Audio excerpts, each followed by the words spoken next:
Сайн байцгаана уу хүүхдүүдээ. Та бүхэн сурахчиг дэвтрээ гаргасан гэдэгт багш нь итгэлтэй байна. Өнөөдрийн хичээлийн сэдэв маань эргэцүүлсэн эсэний бүтэц агуулгын уялдаа холбоог тайлбарлах гэсэн сэдэвтэй хичээл байна. За энд ямар эсэн дээр ажиллах вэ гэхлээр лодонгийн төдвийн үнэр идэгч гэдэг эсээг бид нэр судлах юм аа. За үнэр идэгч. За энд 1, 2, 3 дугаар хэсгийг багш нь энэ дээр тэмдэглэсэн байна. Тэгэхээр энэ маш урт том эсэ учраас одоо бас жоохон хугацаа авах бах. За ингээд сурахчгээ дэлгээд багштайгаа одоо хамтраад уншвал арай илүү ойлгомжтой баха. За үнэр идэгч хэмээх амтан байсан тухай хуучны домог уншаад гайхлаа.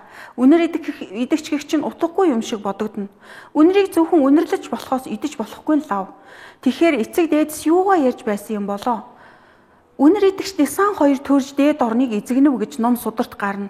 Түүний мөрийг мөшгөн явсаар үнэрийн тухай үнэрлэх хэрэгтэн хамрын тухай олон соёны юм сонсож мэдснээ уншигчдад ярий. Хүн эхлээд үнэрээр ертөнцийг танин мэджээ. Бас хүнийг хүн болгосон гол эрхтэн нь хамар ажээ. Тэрчлэн хүн анхандаа амаараа биш хамраараа ярьдаг байжээ. Энэ бүхэнд одоогийн хүмүүс итгэхгүй нь лав. Гэхдээ л худал биш үнэн болох нь нэгэнтээ нотлогдсон юмыг энд ярих ёстой. За энэ эхлэл хэсэг маань эсэний эхлэл хэсэг маань ингэж эхэлж байна.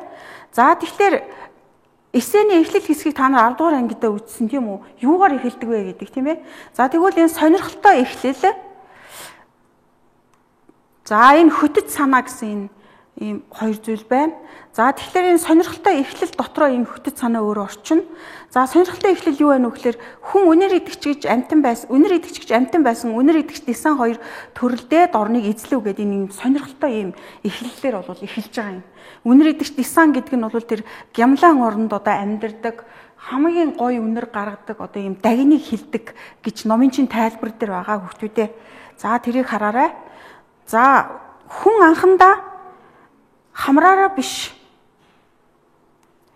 амаараа биш хамраараа ярьдаг байж гэхэлэр их сонин ийм санаа гарч байгаа юм дээр бол хамраараа ярьдаг гэхэлэр чинь хүн одоогийн хүмүүс бол тийм ээ их сонирхолтой байдлаар ойлгондоо ямар сони юм бэ гэж те. За тэгэхээр энэ бол юу байна вэ гэхэлэр зэрэг зохиогчийн өвөрмөц санаа гэж бид нэр ингэж үзэж байгаа. Тэгэхээр энэ эсэнд бол ийм эсрэг үндэслэл эсрэг санааг бол гаргаж өгч байгаа. Энэ хөтөц санаан дээр гардаг гэдгийг та нар ойлгож байгаа. За тэгээд яасан бэ гэхэлэр дараагийн энэ нэг өгүүлбэр байгаа. Хүн эхлээд үнрээр ертөнцийг танин мэджээ гэж. Тэгвэл энэ дээр одоо юуны тухай гарах нь вэ? Өөрөөр хэлбэл өгүүлэгдэж байгаа юм нь юу байна вэ гэхээр энэ жинхэнээр буюу тулгуур үг нь энэ үнэр гэсэн үг байгаа юм. Тэгэхээр энэ эсэнд бол нэг үнэрийн тухай, үнэрлэг эрхтний тухай гарах нэ гэдэг энэ ойлголт бол эхлэл хэсэгтэр бол харагдаж байна. За энэ бол үнэрийн тухай байна гэдэг нь бол ойлгож байна. Өөрөөр хэлбэл энэ маань яаж юм гэхээр сэдэв болж харагдаж байгаа эхний эхлэл хэсэгтэр. За дараагийн 4 дугаар хэсгийг уншия багш нь. За хүн эхлээд үнэрээр ертөнцийг танин мэдсэн маргашгүй юмар нотлогджээ. Хүний танин мэдэх 5 сайн зэвсгийн хамгийн ашиг багтай нь хамар юм шиг санагдана. 2 нүд 2 чихэл хүнд юу юунаас чухал, юу юунаас илүү мэдээлэл сэрэл өгч байна. Ам дараа нь орно. Гэтэл хамар ямар мэдлэг өгдөг вүлээ? Хамраар зөвхөн үнэрийг л ялгана. Өөр юухан байх вэ? Хамраар амьсгална. Тэр нь гол үүрэг юм. Гэвч хамар дээр үед нүд чихнээс илүү чухал байжээ. Дээр үед гэдэг нь аль дэвангарын цагийг хилж байна. Өөрөөр хэлбэл хүн босоо явж сураагүй байх үе юм. Тэр цагт хүн хоол тижээлээ бүхийж иддэг байжээ. Хон ямаа адуу тэмээний адил эсвэл галуу нугас тагтаа бүрүүдийн ижлэр хүн хоол олж идэхдээ бүхэлдсэн газар шүүрч байлаа. Гэвч 2 хөл дээрээ боссон цагаас хойш амьд цор ганцаараа хоол идэж олж идэхдээ бүхэлцгөө байснаас эхлэн хүн болж бүхий л адууснаас онцгорчээ. Бөхөлддөг байхдаа хүний хамар газарт их ойрхон байлаа. Үнэр авахтаач сайн байжээ. Харин босоо явах усноос хойш хүн хамраас өгсөн хэрэг. Хамарч их газраас холдож аажмаар мэдрэхүн чадвараа гээсээр байгаад одоо зөвхөн 2, 3 хүн үнэр ялгадаг болчихжээ. За энэ хэсэгтэр одоо юун тухай гарч ирнэ гэдэг бодож байгаарай хүүхдүүдээ. За 5-ыг уншия. За ийм болоогүй гэвэл өмнөх хэсэгт гарсан одоо зүйлээ энэ дээр одоо ницаах гэж байна те. Ийм болоогүй гэвэл үнэрийг тодорхойлсон хичнээн үг мэддгээ тоолоод үзье. Муухай сайхан үнэр гэсэн 2 ерөнхий үнэр бий. Сайхан үнэр хичнээн үгээр тодорхойлдог вэ гэхэд 3 дарах цөөн үг бий. Муухай үнэрийг л түүнээс арай олон үгээр томьёолно. Гэтэл нүдээр үздэг өнгөний тухай хавьгүй олон үг бий. Энэ манд бидний хамрын ялгах чадвар ядуу гэлтгэн үнэрийг бие даасан үгээр биш харин уул үнэрийн хадгалагч эд юмсын нэртэй хавсархан тодорхойлно. Алимны үнэр, загсны үнэр, зөгийн балны үнэр гэвэл хүн ойлгохоос биш улаан цагаан хөх гэдэг шиг шууд нэг үгээр үнэрийг нэрлэхэд бэрх болно. Хүн ярьдаг болохоос өмнө үнэрлэх чадвараа дороотуулсныг гэрч энэ юм. Хэрвээ үнийг хэл мэддэгсэн бол түүний үгийн санд үнэрийн тухай маш олон үгт байж таарна. Хүн өнөг хоёр үнэрлэх чадвараа ойролцоо байсан цаг бий. Үнэрлэх чадвараараа тийм ээ. Гэвч хүн босоо явдаг болсноос хойш дээр хийснээр үнрээс холдож хамрын чадвар суларчээ. Өөрөөр хэлбэл хамар буюу үнэрлэх хэрэгтний үгийн санд бол иймхэн хэдэн үг байдаг. А үнрээр бол одоо хардаг шиг улаан цагаан хөх гэд шууд нэрлэх одоо ганц нэрлэлтээр нэрлэх тийм үг байхгүй. Заавал тухайн юмыг агуулдаг өөрөөр хэлбэл алимны үнэр гэвэл алим гэдэг үгийг оруулж иж одоо яах нь ойлгодог байх нэ гэсэн ийм ойлголттой. За энэ дээр хамгийн одоо ашиг багтай нь хамар гэсэн нэг ийм ойлголт сая гарсан 4-р хэсэгт хамраар зөвхөн үнэрийг ялгана гэсэн нэг ийм ойлголт гарсан. За босоо явах босноос хойш хүн хамраас өгсөн хэрэг бас 4-р хэсэгтэр гарч байна. За муухай сайхан гэсэн хоёр ерөнхий үг бий гэдэг нь энэ 5-р хэсэгтэр гарч байна. За 8-р хэсэгтэр бол босоо явах босноос хойш үнэр ялгах авьяасыг зөвхөн арын алба болгожээ гэсэн. За та нар бол 8 руу ороогүй байгаа. Одоо 5 дээр явж байгаа тийм үү? 4 5 гэсэн хоёр хэсэгтэр. За тэгвэл энэ 8 яагаад ороод ирв гэж гайхаж байгаа вэ? Тэгэхээр энэ хойно бол гарна.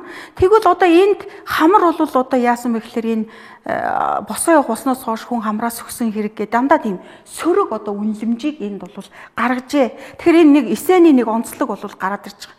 За тэгвэл дараа нь энд гэвч хамар дээр үед нүд чихнээс илүү чухал байжээ. За хамар чухал эргэтэн байсан тухай гарч байна. За хамар хүний гол эргэтэн байж оюуны хөгжлийн их үүсвэрийг тавьсан гэж. За эхлээд бол хамраараа ярьдаг байсан гэдэг энэ үндслээр ярьж байна. За нэлэх хүүхд төрөхдөө эхээ үнрээр нь таньдаг байна. Гоо сайхны үнэр идээч болсон. За энэ одоо хэсгүүд болвол энэ зөвхөн 4-р хэсэгтэр гарч байгаа. За энэ 18 хоошоогоо гарна, 19 20. Тэгэхээр энэ 3 бол хоошоогоо гарч байгаа. Хойд хэсгүүд дээр гарна. Тэгэхээр энд яагаад ингэж хамт авбаа гэхлээр зэрэг энэ сөрөг одоо үнлэмжтэй энэ эерэг үнлэмжийг яаж харьцуулж гин гэсэн. Тэгэхээр эсэ гэдэг маань өөрөөр хэлбэл харьцуулах альва зүйлийг одоо их олон зүйлийг ингэж харьцуулж одоо бичдэг ийм өвөрмөц онцлогтой байна. Тэгэхээр энэ онцлогийг бол энд гайхалтай сайн гаргаж өгчээ. За тэгвэл одоо энэ сөрөг мэдрэмж гэдгийг сая хэлсэн. Энэ талд нь бол эерэг гэж хэлсэн. За тэгэхээр энэ эсрэг үндэслэл бол эсэнд бол заавал байх ёстойг энд харуулж. Тэгэхээр энэ эсэ бол энэ эсрэг үндэслэлийг маш сайн гаргаж өгсөн гэдэг нь бол харагдаж байна. За энд бол нөгөө бүтцийг бид нар ингээд загварчилж ингэж харах нь хамгийн чухал юм. Та нар ч гэсэн ажиллахдаа эсэн дээр дандаа ингэж одоо ажиллах нь зөв шүү хүүхдүүдээ. За ингээд 6-р хэсэг рүү оръё.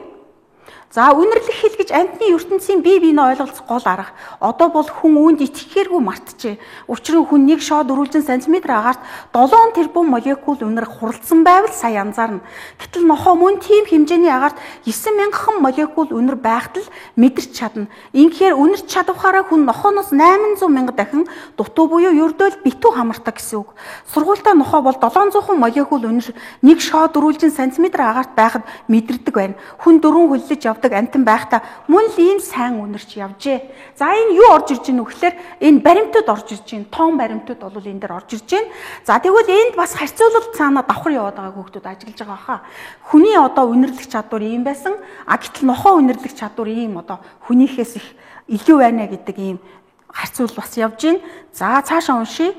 7-р хэсэг маань хүн 15 янзын үнэр гаргадаг. Хоногт 800 см квадрат үнэрийг хүрээлэн буй орчиндөө түгээдэг боловч тэр бүрийг хамраараа мэдэрдэггүй болжээ. За энд бас нэг ийм баримттай хэсэг явж байна. За үнэр шинжих ухаан одорологияг хөгжиж үнэр нь долгион хэлбэрээр хим маягаар нэвчих юм уу шингэх аргаар тархан түгдгийг нэгэнт наривчлан мэджээ. Гэвч хүний хамар энэ бүхнийг төдий сайн шинжих чадвар дутмаг болжээ. 10,000 хүртэл янз бүрийн үнэр мэдрэх чадвартай энэ чухал эргэтэн одоо амьсгалах, хамгаалах, рефлекс үүсгэх, дуу зохицуулах үүргээ илүү биелүүлж үнэр ялгах авьяасаа зөвхөн арын алба болгожээ. За энэ дээр дараа нь бид нар дараагийн хичээлдэр үзэн арын алба өөрөөр хэлбэл шилдсэн утгыг яаж энэ чадамгаа ашигласан бэ гэдэг тий. За үнэр ялгах эрхнэр одоогийн хүн орчлонгийн тухай мэдээллийнхээ дөнгөж ганц хувийг авдаг байна. За дээр үед маш одоо нарийн байсан. Гэтэл бол энэ хамар бол одоо ийм болжээ гэдгийг бас энэ баримтаар гаргаад байна. За 9-дүгээрт нь дөрвөн хөллөж явдаг байхдаа хамраараа бүх мэдээллийн 80-аас доош хувийг авдаг байж. За энэ хүний тухай яриад байна тийм үү? Өөрөөр хэлбэл хамраараа ярьдаг, хамраараа бүх зүйлийг хийдэг байхдаа. За дөрвөн хөлтэй амьтад одоо ч тийм хэмжээний мэдээлэл хамраараа авдаг хэвээр юм. Хамраараа хаан хаана хоол унд аюул осол байгааг, ижил сүргэн хаагур явсан ямар тохиолдол учрал болсон, тэд юу хийцгээс нутгийн хязгаар хаан дуусах, тэр бүхнийг үлдээсэн үнрээр нь ялган танина. Адуус тэгээд үнрээр бичсэн захидал сонин хэрэгэлдэг гэхэд болно. Садан төрлийнхөө хид хідэн омог сүргийгч үнрээр нь ялгадаг аж. За хүүхдүүдээ эндээс та нар яаж ийм вэхлээр яагаад энэ үнэрийн тухай яриад байна вэ? Яагаад энэ баримтуудыг тэгээ энэ амьтад бол ингээд одоо үнрээр хамаг зүйлээ одоо мэддэг тухай яриад байна вэ гэдгийг бас давхар бодож байгаараа хүүхдүүдээ. За энд бол саяны баримтуудыг багш нь ингээд багцалсан байгаа. За тэгэхээр энд бол ингээд сум заасан бол эдгээр бүгд холбоотой гэдэг нь бол агуулгаараа холбоотой гэдэг нь харагдаж байна. За тэгэхээр энэ юу байна вэ гэхэлэр зэрэг их үндэслэл буюу баримт. Өөрөөр хэлбэл эсэнд бас баримт бол нэг үндэслэл одоо үндсэн их ийм үндэслэл болдог гэдгийг бол энэ дээр харуулж байна. За тэгэхээр энэ эсэний одоо бүтэц агуулгыг бид нэр яриад байгаа шүү дээ, тийм ээ. Тэгэхээр энэ агуулгын хэсгээр нь одоо багш нь ингэж бүтцэлж харуулж байна. За тэгэхээр та нар бол бас мөн эсээг ажиллахдаа ингэж ажиллах ёстой шүү хүүхдүүдээ. За цаашаа явлаа. Их нь үнрээр нь танина. Хургаа голсон хонь, ботгоо голсон инг бодвол хураг ботгонд нь өөр гаж үнэр шингэснээс болдог биз. Ишиг нь өгчгсөн ямаанд өөр ишиг авахуулахын тулд өгсөн ишигний арсыг нөмрүүлж байж аргалдаг малчин аргын өчрөн үнэрийн хилнээ түшгэлсэн байдаг ажээ. Тэгэхээр үнэр бол одоо нэг амтан дээр хүртэл ингэдгийг та нар сайн мэдж байгаа тийм ээ. За харилцаа болон мэдээллийн хэрэглүүр дуу аваагаар буюу механик аргаар л байж болно гэж үздэг. Үзэл одоо нэгэнт өөрчлөгдөж үнэрийн буюу химийн хилгэгч бүхэлдэн систем нэмэгдлээ. Одоо үнэрийн хилний үгийн сан цагаан толгойг судалж байна. Амьтны хил үнэр. Энэ хилийг бүрэн судалсан цагт амьтны ертөнцид жинхэнэ аюул учрах болно. Өөрийнх нь хилийг ашиглан амьтны ертөнцийг хүн гартаа бүрэн авна. Одоо болтол хүний мэддэггүй байсан ганц нууцыг хэрвээ ингэж албал амьтны ертөнц хамгаалтгүй болж үлдэх юм. Гэвч хүн амьтны хилийг өөрсдөд нь тусдаагаар ашиглах ухаан суужээ. За энэ дээр бол тэр одоо амьтны хилийг бол химийн хил болгохыг судалж байна. Амьтны хилээр энэ үнрээр бол яг хуу амьтны хил бол үнэр тийм үү? Энэ үнрээр амьтны тэр одоо ааш аран шин бүх зүйлийг одоо мэдэж болно. Амьтны үнрийн хилийг судлахын тулд юуны урд аливаа амьтны үнрийн химийн бүтэц кодыг танин мэдвэл зохино. Амьтны үнрийн хилний гол амин судсан заар юм. Заарыг бүрэн судлах нь бараг л амьд ертөнцийн зүрхний нууцыг мэдэж авахтай адил. За тэгэхээр энэ дээр бол нөгөө зохиогчийн шийдэл санаанууд гарч эхэлж байгаа. Үнрээр яаж үнрийг ашиглах вэ тийм үү? Заараас одоо өөрөөр хэлбэл бид нар хүдрийн заарал гэж ярьдаг тийм ээ. Тэгэхээр бусад амьтны одоо үнрээр одоо юу хийж болох юм? Заараар одоо гоо сайхны бүтээгдэхүүн үнэртэй ус энтрийг хийгээд идэх тийм ээ. За дараагийн хэсгээр одоо хөдрийн заарыг дуунд оруулан монголчууд дуулдаг. Баавгаан заар, чонын заар, хуцсны заарыг бид маш сайн ялган танина. Хуц гэдэг бол нөгөө эр хоньыг хэлж байгаа тийм ээ. Гэвч загсныхыг мэддэг монгол хүн тун ховор биз. Гэтэл загсны заар усан дотор хэдэн жил үнрээ хадгалан үлддэг байна. Голын ихэн төрснөөс биеийг олсон яргаа загс урсгал даган уруудаж их далаад очоод тэнд хэдэн жил амьдарч байснаа олон зуун километр замыг буцаж туулж урсгал сөрөн явсаар голын ихэнд анх мэндэлсэн газартаа алдахгүй ирж төрцөө орхидог хуйлтайг эрдэмтэд хэдийн судалжээ. Ямар ч луужингүйгээр анх төрсөн усандаа эргэж ирдэг загсны ёсыг судлахад хэдэн зуун хослолоос бүрдсэн өвөрмөц заарны үнрээр загс баримжаа авч их усан газраа төвөггүй болж ирдэг ажээ. Тэр нууц үнрийг нь таны мэдснээ ашиглан загсны хилээр аль нэг усан санд дуудан аваачиж төрцийг орхиулан өсгөж үржүүлэх боломж нээгдэх юм а. За энэ сүүлийн хэсэгтэр бол нөгөө зохиолчийн шийдэл өвөрмөц шийдэл харагдаж байна. За юунаас үндэслэж байна гэхээр энэ загсны энэ өөрөөр хэлбэл анх мэндэлсэн газраа эргэж очдог гэсэн тэр одоо үндэслэл буюу баримтыг ашиглан энд бол өөрийнхөө шийдлийг энд хэлж байна тийм үү. За хүүхдүүдээ энэ 14, 15, 16, 17 гэсэн хүртлийн дугаарууд та нарыг ойлгомжтой болох үднээс багш нь ингээд дугаарлцсан байгаа шүү. Та нарын сурах хүчээр бас дугаарлцсан байгаа. Яг тэр одоо журмаар багш нь ингээд дугаарлцсан байгааг анзаараарай. Ургамлын хортон шавжийг жигшээх үнэрийг хэрэглэж чадвал янз бүрийн хор цацахгүйгээр хортон шавжнаас сэрэмжилж болно. Ийхүү үнэртнээр тогтоосон хил хязгаарыг ямар ч үед хортон шавж давж гарахгүй болно. Эсвэл ялаа шумуулын дуртай үнэрийг гарган авч түүний тусламжаар ойр хавийн ялаа шумуулыг дуудан цуглуулж устгаж болно. За энэ бас зохиолчийн шийдэл байна тийм үү? Өөрөөр хэлбэл энэ үнэрийг ашиглан хортон шавжийг бол устгаж болно гэсэн. За дараа нь зарим ургамал хортон шавж хүрлцэн очиход мөчр салаанаас нь муухай үнэр гаргаж тэр хорхоонуудыг хөөн жигшээдгээр барахгүй энэ аюулын тухай ойр хавьтай зар тараадаг байна. За энэ бол баримт байгаа тийм үү? Ийм ургамлууд байдаг бахна. Тэр зарыг авмөгц мөнөөхөн ургамлууд бас муухай үнэр гаргадаг хачин үзэгдлийг эрдэмтэж одоо шинжиж мэджээ. За дараа нь аливаа амьтан ургамлын заар нь бас үржлийн ач холбогдолтойгоор барахгүй ой ингэсэг үнэр тусны адил гоёлын буюу дур булаах учир холбогдолтой юм а. Үнэрийн хил нь бусдад дуулдахгүй мөртлөө харанхууд хамар дамжин ойлгоддог өвөрм сонслогтой ажээ. За тэгэхээр энд бол яаж юм гэхээр тэр ургамлын заар үржлийн эрхтэнтэй холбоо ач холбогдолтой гэдэг маань тэр загсны тухайд гарсан баримттай холбогдоод байна тийм ээ.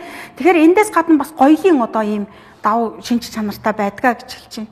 За үнэрийн хилний үгийн санд им хүний өөрийн аюулгүй аюултай аймаар гимгүй эрүүл өвчтэй өсгөлн цатгалан гэх мэтийн бараг 200-аад үг байгааг эрдэмтэд мэджээ. За үнэрээр бол одоо ийм байдлыг мэдэж болно гэсэн энэ үгийн санг бол ингээд судалсан байна.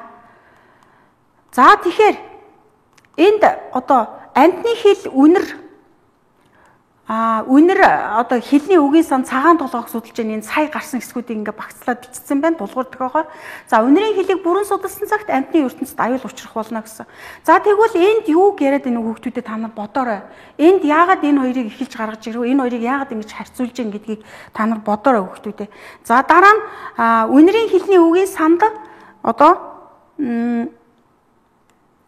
аюултай аюулгүй гэдэг энэ 200 үг мэдгдсэн. За нууц үнэр ялаа шумуул устгах гэх энэ талтай харьцуулсан байна. За дараа нь аливаа амьтны үнэрийн химийн бүтц кодыг таньж мэдвэл зохино гэж байгаа. За энд бас усан сан зах сүржүүлэх гээд ингээд тавьсан байна. За дараагийн юун дээр болохоор заарыг бүрэн судлах нь бараг амьд ертөнцийн зүрхний нууцыг мэдэж авахтай адил гэж байгаа. За энэ дээр харьцуулт нь ингэсэг үнэртэн үнэртэн ус гээд ингээд тавьсан байна. За хүүхдүүдэд та нар нэг энд юуг харьцуулсан байна гэдгийг нэг бодоорой. Саяны хэсгүүд дээр чинь байгаа энэ одоо санааг ингээд тулгуур тохиогоор өгсөн байна. За энэ хоёр яагаад ингэж холбогдож байна вэ гэхээр үнэрийн хилийг бүрэн судална гэдэг бол ингээд судалж байна гэж байгаа тийм үү бодит байдал дээр. За үр дүнд нь яах вэ гэхээр энэ аюул учирч болно гэж байгаа. За амьтны хилийг бол судалчих юм бол хүмүүс амьтныг устгаж магадгүй тийм үү. За энэ амьт нь бол одоо энд байна гэдээ одоо үнрээрээ хамаг одоо байгаа газараа бол мэдэгдчих болох юм. За дараа нь яаж энэ одоо юу яснараа судалснараа тэр ялаа шумуулыг устгах химийн хорт бодис цацгаасаа илүү тэр хортой ялаа шумуулаар одоо ингээд устгах энэ үр дүнтэй арга байж болох юм гэж ингэж харьцуулсан байгаа юм. За аливаа амьтны үнэрийн химийн бүтц кодыг танин мэдвэл зохино гэж байгаа. Тэгвэл энийг мэдснээрээ яаж нөхөр сая нэг зах суржуулах хим мэтийн ажлыг бол яаж нэ үр дүнд нь хийж болох юм байна гэсэн. За энэ заарыг бүрэн судлах нь бараг л амьд ертөнцийн зүрхний нууцыг мэдэж авахтай адил. За заараас сая бол ингэсэг үнэртэн ус бол ингэж гаргаж авдаг. Тэгэхээр энэ харьцуулалт бол энэ эсэн дээр ингээд дараалалаараа ингээд явж байгаа нь айгүй их тийм өвөрмөц ингэж харагдаж байгаа. Тэгэхээр харьцуулал бол энэ эсэний туршид одоо эхнээс нь аваад дуустал явж байгаа гэдгийг эндээс харж болно. За энэ бол үр дүнг одоо яаж илэрхийлсэн юм бэ?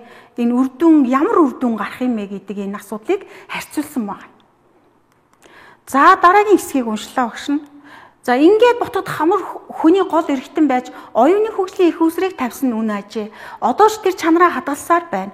Хүний бие хөрч даарахыг хамгийн түрүүн хамар мэдэрч найтааш дохоо өгдөг. Найтаас нь хүнийг бурхан өршөө гэж өрөөдөг. Хүн хамраа бөглөөд байвал ходоодны шүүсний шүлтлэг чанар нь буурч, элэг боорны ажиллагаа удаашрч, цус ялгарх нь багасж улмаар шүд үүрэмтгий болж цуснд гемоглобин буурна. Зүрхний ажиллагаа хамартай шууд холбоотой гинэ. За үнэр идэгч гэж хүнийг ч хэлсэн байж болох юм. Нялх хүүхэд төрөхдөө анхны өдрүүдэд ихээ үнрээр нь таньдаг байна. Үнэр хүн төрлөختний нийлэх балчир үеийн гол эрдэм байж. За одоо бол хүн хиймэл үнэр гарган авч түүгээр гоёж гооддог болжээ. Үнэр шинжих буюу одерлогийн тусламжаар янз бүрийн гоё үнэртэн үйлдвэрлэж түүгээр орчин үеийн эмэгтэйчүүд гангалан гоёж байна. Үнэртэй усны болон гоо сайхны үнэртэн эсвэл цэцгийн үнэрийг ялгах талаар хүний чадвар нохооныхоос 10,000 дахин илүү мэдрэмтгий ажээ. Үүгээрээ хүн адгууснаас их хол явж гоо сайхны үнэр идэгч болон хувирчээ. За энэ хэсэг дээр их сонирхолтой байгаа юм тийм үү? Гоо сайхны үнэр үнэрийг хүн бол нохооноос илүү мэдэрдэг байна. Тэгэхээр энэ бол зохиомл хиймлэр гаргаж авсан үнэрийг хүн бол одоо илүү сайн мэдэрч байна гэсэн юм зүйл харагдаж байна. За тэгэхээр энд бол үнэр бол одоо хамар бол үнэрлэх хэрэгтнээ, үнэрлэх одоо тэр зүйлээ, үнэрлэх тэр үүргээ одоо маш их алдсан гэд ингээд хэлэхээсээ илүү одоо энэ үнэрээр дамжуулж одоо юуг одоо үр дүнтэй шийдэж болох вэ гэдгийг энэ эсэн дээр гаргасан нь хамгийн чухал юм санаа байгаамаа хүүхдүүдээ. За тэгээд хамгийн сүүлийн хэсгээр амьтны үнэрийн хилийг бүрэн судалж дуусах үед хүн адгуус хоёр бие биеэ улам гүнзгий ойлгодог болно. Үнэр идэгч гэгчийн утга тэр үед бүрэн ойлгогдно гэдэг энэ дүгнэлт өгүүлбэрээр яасан байна уу? Төгсгсөн байна. За ингээд яаж юм гэхээр энэ дээр нэг ийм дүгнэлт хийж болох юм хөлтүүдээ. За тухайн сэдвийн доторх нэг зүйлийг бус олон зүйлийг харьцуулсан. За энд харьцуулал одоо байхгүй гэх үндслэл байхгүй гэсэн тийм ээ. За дараа нь яаж юм гэхээр өвөрмөц чухал шийдлийг дэвшүүлсэн. За өвөрмөц чухал шийдлийг дэвшүүлсэн гэхээр одоо сая бид нэр зөндөө баримтуудыг уншлаа. Тэр ялаа шумуулыг ашиглаж тэр хор гаргаж болно тийм ээ. Тэгээ тэр ялаа шумуулыг тэр үнрээр нь устгаж болно тийм ээ. Загсны заараар загсыг үржүүлж болно гэх мэтийн өвөрмөц тийм шийдлүүдийг бол энэ дээр гаргасан байна. За тухайн юм үзэгдлийн учир зүй наана зөрчилдөөн цаа зүй тогтлороо шалтгаалсан нийцсэн өгүүлэмж болохын хувьд эргэцүүлсэн эссе болж байна. За бид нар хичээлийн эхэнд эргэцүүлсэн эссэнэ гэж ингэж тавьсан байгаа сэдвээ. Тэгэхээр одоо 11-р ангидаа бид нар эргэцүүлсэн эссэг бол задлан шинжилээд байгаа. За тэгэхээр эргэцүүлсэн гэдэг маань юу вэ гэхээр зэрэг тухайн юм үзэгдлийн учир зүй наана зөрчилдөвч гэж байгаа. Энд яаж нэг гэхээр нөгөө анх эхлэхдээ энэ эссе бол хүн хамраараа ярьдаг байжээ гэдэг нэг тийм эсрэг сонин санаа бол гаргаж байгаа байхгүй юу. За тэгвэл наад одоо цаа зүй тогтлороо шалтгаалсан гэж байгаа. Нийцэн өгүүлэмж болохын үед эргэцүүлсээсэ. Тэгээд наагур яаж юм гэхээр энэ бол одоо дээр үед ийм байсан. Энэ үүргээ бол одоо ингээд сэргээх ашиглах цаг болжээ гэдэг нэг ийм өвөрмөц шийдлийг нь гаргаснараа энэ эсэ эргэцүүлсэн эсэ болж байгаамаа хүүхдүүдээ.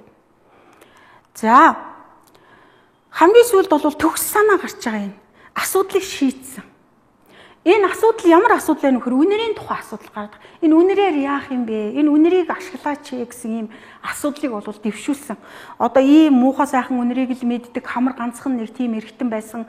За дөрвөн хөл дээрээ явдаг байхдаа хамраараа одоо хамаг зүйлийг хийдэг байсан гэж одоо ярихаасаа илүү энийг яаж шийдэх ёстой юм бэ? Энэ асуудлыг яаж шийдэх ёстой юм бэ гэдэг маань эргэцүүлсэн эссэний хамгийн одоо чухал санаа юм аа. За тэгэхээр энэ одоо хамгийн сүүлийн амьтны үнэрийн хэлийг бүрэн судалж дуусах үед хүн адгуу соёр бие бие улам гүнзгий ойлгодог болно гэж. Мэдээж одоо багш нь бас бодсон тийм үү? Амьтны үнэрийг мэдчихвэл ямар гоё вэ тийм ээ? Амьтныг хамгаална, хайрлна тийм үү? Одоо хаана өсөж байна, ямар амьтан одоо хоол ундаар дутагдж байна, эсвэл одоо байгалийн одоо нөлөөлөл юу байна гэдгийг амьтны үнэрээр мэдчихдэг болвол амьтныг хамгаалах тэр их үүсвэр бол маш сайн тавигдах нэ. Нөгөө талаар бол бас тэр амьтныг одоо алж устгах энэ зүйл бас гарч магадгүй гэсэн болгоомжлолыг энэ эсэнд бас гаргаж өгсөн байна. Тэгэхээр энэ одоо үндслэлээр бол энэ бол эргэцүүлсэнээсээ за тэгээ сая бид нар бол агуулгын одоо бүтцийн энэ одоо задаргааг бол хийж үзлээ. За тэгэхээр хүүхдүүд маань яах вэ гэхээр өнөөдрийн энэ эсэ маань ийм 3 одоо хэсгээс бүтэж байна ерөнхий. За ямар 3 хэсэг байна вэ гэхээр эхлээд та нар бид нэр эхлэл хэсэг дээр ярьсан. Дараа нь бол нөгөө харьцуулалт дээр ярьсан. Дараа нь бол баримт дээр ярьсан тийм ээ. Тэгээ үрдүн гэдэг нэг ийм томоохон хідэн хэсэгт бол энийг хувааж ингэж харахаар болж байна. Тэгэхээр та нар хүүхдүүдэд цаашаа бас улам гүнзгийрүүлж энэ эсээг сайн уншиж одоо судлаарай гэж ингэж хүсэж байна багш нь. За хүүхдүүдээ гэрийн даалгавраа тэмдэглэж аваарай. 10 дугаар ангид сурах хүчийн 78-аас 79 дугаар хуудас. За энэ нодон үзчихсэн сурах хүчийг ашиглах нь байна. За контентээс аваад ашиглаж болно.